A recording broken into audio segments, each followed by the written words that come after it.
తెలంగాణలో లోక్సభ ఎన్నికల వేడి రాజుకుంది. ప్రధాన పార్టీలని గెలుపు గుర్రాల కోసం వేటను ప్రారంభించాయి.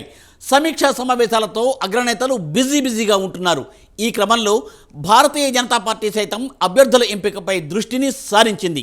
తాజాగా భువనగిరి నుండి బోర నర్సయ్య గౌడ్ను రంగంలోకి దించాలని బీజేపీ అధినాయకత్వం ఆలోచిస్తున్నట్లు వార్తలు వినవస్తున్నాయి. రెడ్ల అడ్డాగా ఉన్న ఉమ్మడి నల్గొండ జిల్లాలో బీసీ సామాజిక వర్గానికి చెందిన నర్సయ్య గౌడ్ విజయం సాధించగలరా? కాంగ్రెస్ కంచుకోటను బద్దలు కొట్టగలరా?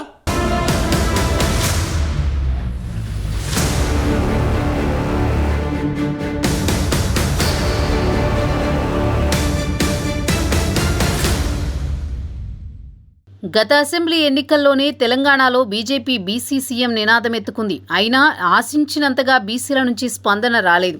అయితే గతం కన్నా ఓటు షేరుతో పాటు ఎక్కువ అసెంబ్లీ సీట్లు సాధించింది. దీంతో మరోసారి రాబోయే లోక్సభ ఎన్నికల్లో బీసీలకు ఎక్కువ స్థానాలు కేటాయించాలని భావిస్తోంది. బీజేపీ దేశవ్యాప్తంగా ఇదే నినాదంతో ముందుకు వెళుతోంది. తెలంగాణలో కూడా బీసీ నినాదంతో ఎన్నికల్లో ముందుకు దూసుకువెళ్లనుంది. ఈ క్రమంలో భువనగిరి మాజీ పార్లమెంటు సభ్యుడు బూర నర్సయ్య గౌడ్కు బీజేపీ టికెట్ ఇవ్వనున్నట్టు వార్తలొస్తున్నాయి. మళ్లీ మరోసారి భువనగిరి పార్లమెంటు నుంచి నర్సయ్య గౌడ్ పోటీ చేయనున్నారని ఆ పార్టీ వర్గాలు చెబుతున్నాయి. దీంతో జిల్లాలో నర్సయ్య గౌడ్ హాట్ టాపిక్గా మారారు.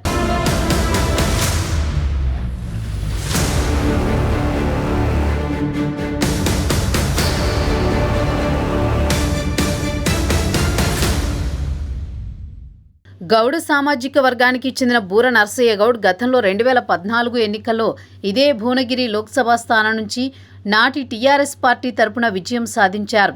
2019లో మళ్లీ టీఆర్ఎస్ నుంచి పోటీ చేసి కాంగ్రెస్ సీనియర్ నేత కోమటిరెడ్డి వెంకటరెడ్డి చేతిలో అతి తక్కువ ఓట్ల తేడాతో ఓటమి చవిచూశారు. తెలంగాణ ఉద్యమ కాలంలో నాటి టీఆర్ఎస్ పార్టీలో చేరారు.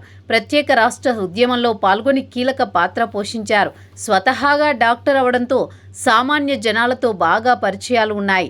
ఈ నేపథ్యమే 2014లో ఎంపీగా గెలవడానికి దోహదపడిందని విశ్లేషకులు అంటున్నారు. టీవీ డిబేట్లలో పార్టీని డిపెండ్ చేస్తూ మంచి గుర్తింపు పొందారు.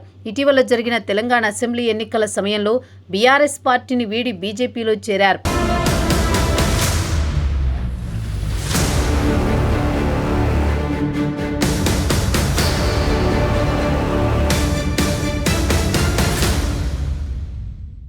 దేశవ్యాప్తంగా బీజేపీ తీసుకుంటున్న బీసీ నినాదానికి ఆకర్షితుడై అధికార పార్టీని సైతం వదిలిపెట్టి బీజేపీలో చేరారు. అయితే నాటి నుండి నేటి వరకు బీజేపీ ఉమ్మడి నల్గొండ జిల్లాలో పార్టీ అభివృద్ధి కోసం కృషి చేస్తున్నారు. అనేక సామాజిక వర్గాలను చైతన్యపరుస్తూ బీజేపీలోకి తీసుకురావడానికి ప్రయత్నిస్తున్నారు. ఈ కోణంలో పరిశీలించిన రాష్ట్ర బీజేపీ నాయకత్వం భువనగిరి పార్లమెంటు సీటు బీసీ సామాజిక వర్గానికి ఇవ్వాలని, అందున అనుభవజ్ఞుడు అయినటువంటి బూరయ్య నర్సయ్య గౌడ్కు ఇవ్వాలని పార్టీ హైకమాండ్కు ప్రతిపాదనలు పంపినట్టు పార్టీ వర్గాల్లో చర్చ జరుగుతోంది. బీసీ నినాదంతో ముందుకు వెళుతున్న BJP party Bhuvanagiri parliament seat గెలిచే అవకాశం ఉన్నట్లు ఆ పార్టీ శ్రేణులు అంటున్నాయి.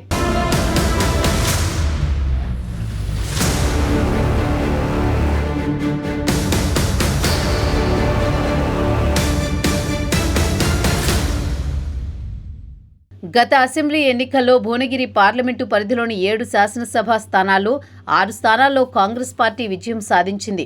ఒక స్థానంలో బీఆర్ఎస్ గెలుపొందింది. భువనగిరి లోక్సభ స్థానం ఏర్పడినప్పటి నుంచి జరిగిన 3 ఎన్నికల్లో 2 సార్లు కాంగ్రెస్ పార్టీ విజయం సాధించింది. 2014లో మాత్రం టీఆర్ఎస్ తరపున బూర నర్సయ్య గౌడ్ గెలుపొందారు. కాంగ్రెస్ తరపున 2 సార్లు కోమటిరెడ్డి బ్రదర్స్ గెలుపొందడం విశేషం. 5 జిల్లాల పరిధిలో ఉన్న భువనగిరి నియోజకవర్గం మొదటి నుంచి రెడ్ల అడ్డాగానే ఉంది. కోమటిరెడ్డి వెంకటరెడ్డి మంత్రిగా పనిచేస్తుండడం, మరోవైపు నియోజకవర్గం పరిధిలోని మునుగోడు శాసనసభ్యుడిగా వెంకటరెడ్డి సోదరుడు రాజగోపాల్ రెడ్డి ఉండడం కాంగ్రెస్ పార్టీకి కలిసి వచ్చే అవకాశాలున్నట్టు రాజకీయ పరిశీలకులు చెబుతున్నారు. చూడాలి మరి భవిష్యత్తు రాజకీయం ఏ మలుపు తిరుగుతుందో అన్నది.